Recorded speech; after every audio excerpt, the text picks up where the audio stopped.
bayan. So for this video, lalayas na naman ang hinday ninyo.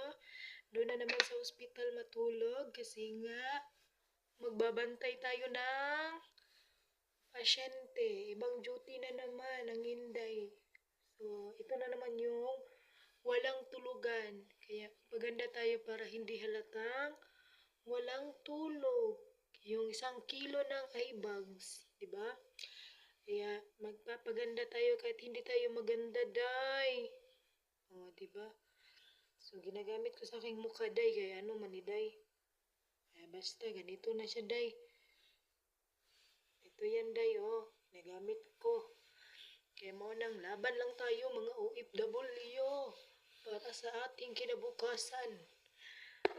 And hanggang dito na lang. Thank you so much for watching. Mwah!